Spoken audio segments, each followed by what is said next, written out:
Olá, tudo bem? Eu sou a professora Francine, vim aqui te ajudar com algumas dicas quentes de biologia para essa prova do Enem. Bom, a biologia, ela vai mais ou menos desfilar aí pela prova em torno de 15 questões, 14, 15 questões, vai estar bem arranjada lá com a química, com a física.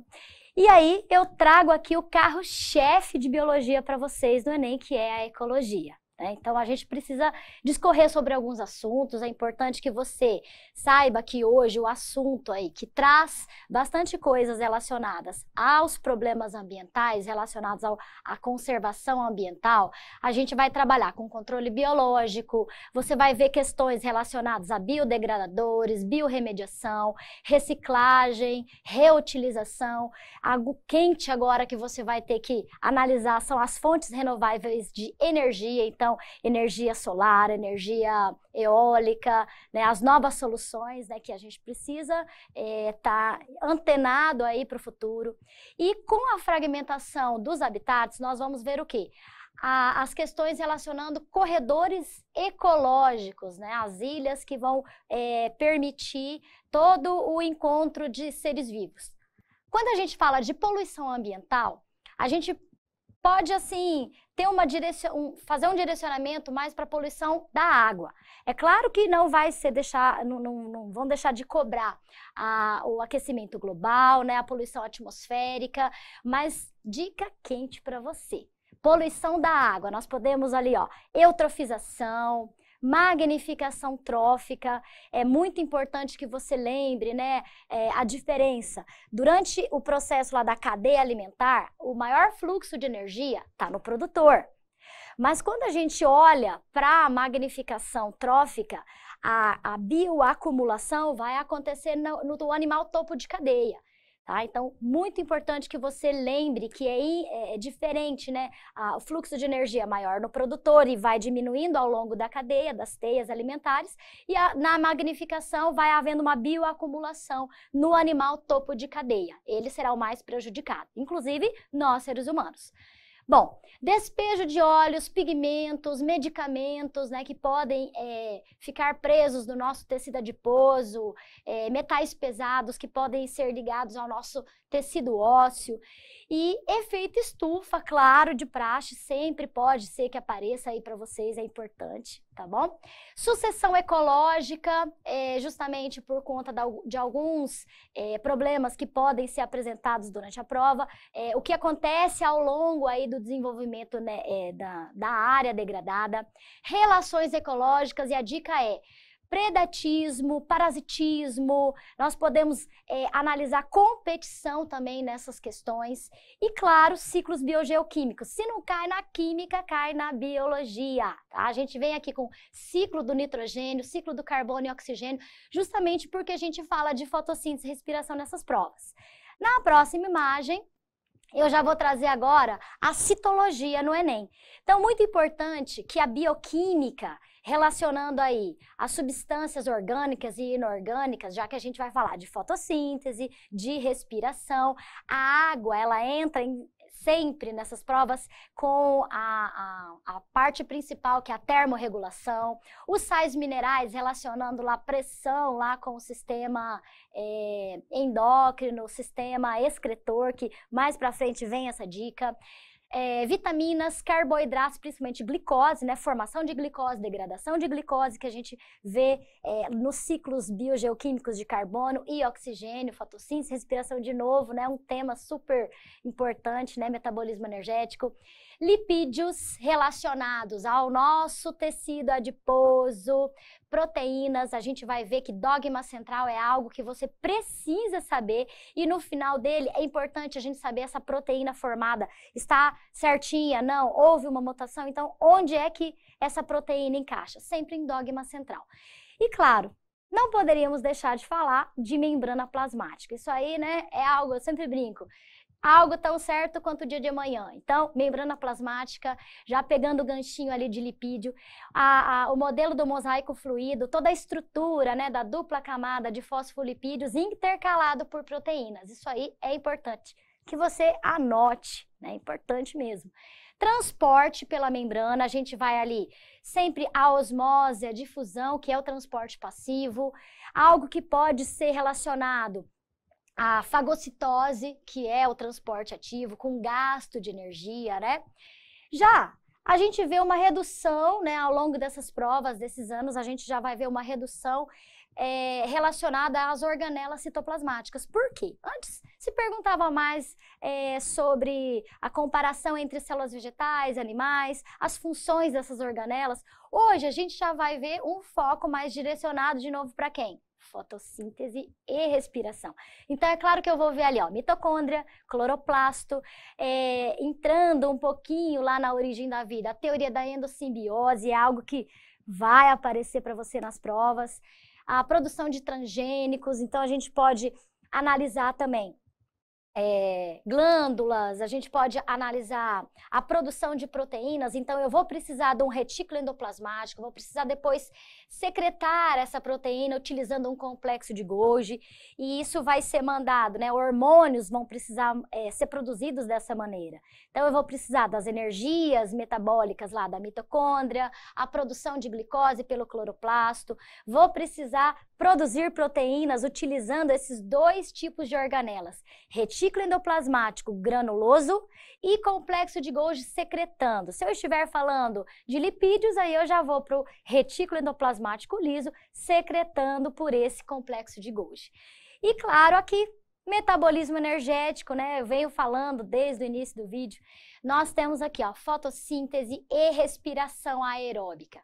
Uma comparação pode aparecer, a prova do Enem, a gente começa a observar que ela vem um pouco mais conteudista de uns anos para cá, então isso aqui pode aparecer para você sim, uma comparação entre fotossíntese e respiração anaeróbica, né? Se a gente for ver lá para a respiração aeróbica comparado com a anaeróbica indo para a fermentação, talvez a que possa mais aparecer seja a fermentação alcoólica realizada pelas leveduras, que são os fungos. Numa próxima imagem, a gente vem com outra dica. A genética no Enem, ela não vai perguntar coisas relacionadas aos cruzamentos, muita continha, não. Aqui você precisa analisar a parte mais teórica. Claro que tem um pouquinho de biotecnologia envolvida também, mas a gente pega lá, genética molecular, a principal, né, envolvendo os ácidos nucleicos. Aqui você precisa saber diferença de DNA, a dupla hélice, quem são as bases nitrogenadas, adenina, timina, guanina, citosina, que vão aparecer nesse DNA. E o RNA, né, fita única, eu não vou ter a timina, vou encontrar já a uracila, a gente precisa saber das funções deles, então tudo vai estar relacionado ao dogma central.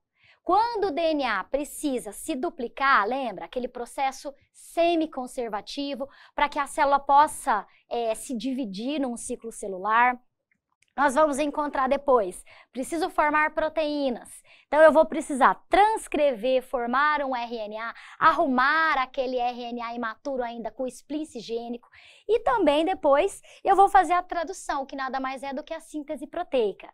E aí, se tiver alguma mutação em algum desses pontos, a gente vai ter que analisar o que aconteceu. Bom, de biotecnologia, a gente já traz algumas técnicas da engenharia genética aqui, ó, relacionando o transgênico. Entre todas, talvez o transgênico sempre é o que mais aparece nessas provas. Célula-tronco, a gente relacionaria mais a quê? Clonagem terapêutica, tá? Aonde eu vou encontrar, de que maneira eu extraio essas células-tronco, né, que são células que eu não vou encontrar genes ativos. Então, eu tenho aí células coringas, que onde eu for colocar, elas vão virar, vão se tornar parte daquele ambiente onde eu coloquei. Terapia gênica, a gente pode relacionar depois a vacinas, a tecnologia envolvendo também dogma central, justamente onde eu coloco uma proteína, eu arrumo um lugar que esteja com lesão, tá? E exames de DNA, que novidade, podemos citar aí PCRs, podemos analisar crimes, podemos analisar, desvendar, né, paternidades. Já a genética mendeliana, propriamente Mendel dito, também não podemos esperar muitos cruzamentos. Não podemos esperar heredogramas, aqui mais tranquilos, conceitos de fenótipo, genótipo, alelos, cromossomos. Primeira, segunda lei de Mendel, né? Nem tanto a segunda lei, mas a primeira lei, ela sempre vai estar mais em alta. Herança genética e sexo. Quando a gente fala, né, em sistema sanguíneo, claro, tá tudo embutido. Você precisa saber sobre os alelos, precisa saber, né, sobre a codominância que tem ali entre os aglutinogênios A e B, é importante, e o sistema RH com eritroblastose fetal. É muito importante você saber sobre evolução. Não tão a evolução de Lamarck quanto Darwin, mas principalmente entre todos esses temas que você está vendo aí na tela. Qual seria o mais importante? Especiação. Por quê? Porque a gente pode trabalhar ali a reprodução sexuada, as adaptações, a formação de novas espécies em determinados lugares com as pressões seletivas. Mas vamos lá, vamos destrinchar essa imagem e vamos entender aonde é o ponto para você ficar de olho. Origem da vida.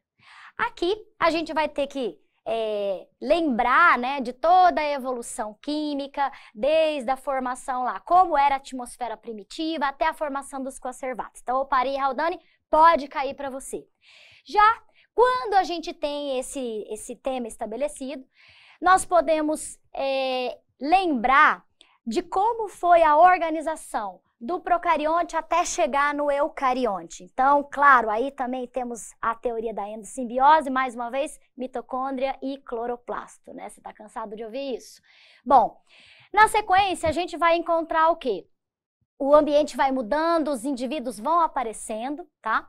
E na teoria evolucionista, a gente, claro, comparação entre Lamarck e Darwin, teoria neodarwinista, tudo que vem pós-Darwin vai ser teoria neodarwinista. Podemos encontrar questões com cladogramas, árvores filogenéticas, encontrar o parentesco filogenético de cada um.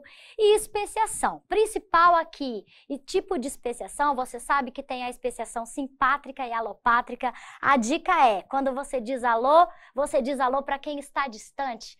Então, se eu tenho uma especiação alopátrica, a sequência de uma população inicial seria: primeiro eu vou ter o isolamento geográfico, depois eu vou ter o isolamento reprodutivo.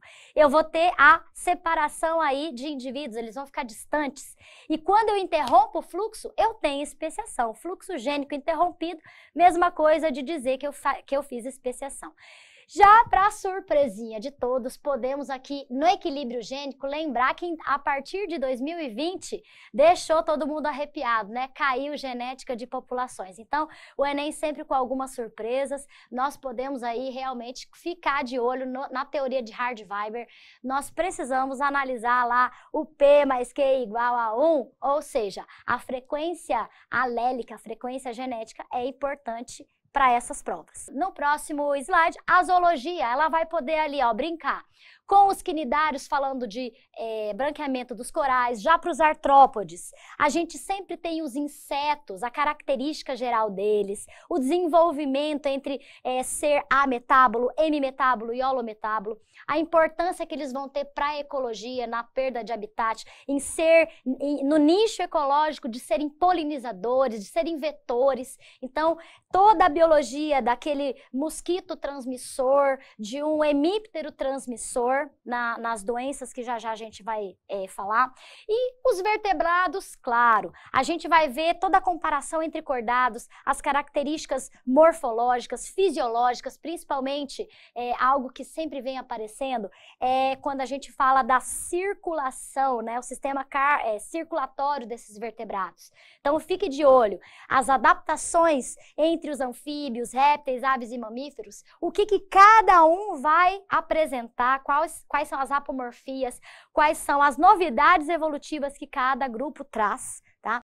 A gente pode ver aí sobre a botânica. Então, nesses últimos Enems, as provas elas vão trazer ali, ó, comparação evolutiva entre briófitas, pteridófitas, gimnospermas e angiospermas, o que cada uma apresenta. E nos quando a gente fala de biomas, cada plantinha vai ter uma adaptação das suas raízes, caules, folhas, relacionadas aí ao bioma que economiza água, como cerrado e caatinga, já aquele que tem adaptações em ambientes muito alagados, como o mangue, e a floresta amazônica com toda a sua organização. Um pouquinho de histologia e morfologia vegetal nesses biomas. Já na fisiologia, algo que pode aparecer, hormônios vegetais como a auxina, promovendo aí crescimento, deslocamento, fechamento, né, todo o movimento vegetal. E claro, transpiração. A gente não pode deixar de falar de transpiração. Transporte de seivas, xilema, floema, polinização das flores, tá? A anatomia da flor, reprodução vegetal, pode ser a reprodução das angiospermas, pode aparecer. E para a gente passar mais umas dicas aí, a fisiologia humana. Talvez entre todos que esteja aparecendo na sua tela, os mais importantes que temos que entender seria o sistema endócrino e o excretor. Por quê? Porque todos os hormônios que estão relacionados aos outros sistemas aparecem aí. Então, no sistema digestório, a ação das enzimas, o sistema endócrino, a ação desses hormônios, já apareceu diferenças entre diabetes insípidos e diabetes mellitus, né? Não nos esquecemos que o ADH, ele vai deixar de funcionar e a pessoa vai fazer muito xixi lá numa diabetes insípidos, então seria um problema na neurohipófise, que não está secretando esse hormônio. A insulina já vai ser um problema no pâncreas, em que eu não vou produzir pelas células beta essa insulina. O sistema excretor, de novo, gente, ADH, hormônio antidiurético. Então, esse hormônio, ele recolhe água e vai ajudar a controlar toda a nossa pressão. A aldosterona recolhendo lá, voltando para os sais minerais que podem aparecer, recolhem sódio, né? Vão fazer com que, vai criar uma situação para que o sangue volte a controlar a sua pressão. Sistema cardiovascular, aqui a gente pode ter tecido sanguíneo, a ação plaquetária, a ação de defesa relacionando a imunização, né, o soro e vacina, em que momento usar, tá? E, claro, o sistema nervoso, que te deixa mais nervoso, porque é a prova mais importante da sua vida nesse momento. E para a gente poder encerrar aí as dicas para o Enem, nós viemos aqui com um tema que também aparece sempre, a parasitologia.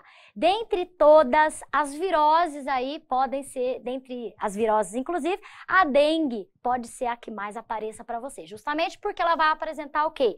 Vetores. E aí, isso vai envolver o nicho ecológico, o habitat que vai poder ser destruído, indivíduo para a área urbana e quem sofremos somos nós, né? Das bacterioses, talvez as que mais apareçam, justamente relacionando aí problema de água, é a leptospirose, botulismo, relacionando a acúmulo de lixo, terra, lugares inadequados. Dentre as protozooses, né, a gente tem aí, ó, malária, leishmaniose e doença de Chagas. Justamente, cada vetor deles, né, os artrópodes são vetores desses animais, relacionando a problemas ambientais na ecologia. E para encerrar, de novo relacionado à água aí, a principal verminose que pode cair, esquistossomose, aquela que ativamente a larva entra na sua pele se você foi para a lagoa de coceira contaminada. Agora, novidades, nós podemos encontrar a filariose. Bom, gente, é isso. Espero que tenha sido bem produtivo, espero poder te ajudar com esse vídeo. Vai com Deus fazer essa prova, tenha calma e um abraço para você, da professora Francine. Até mais!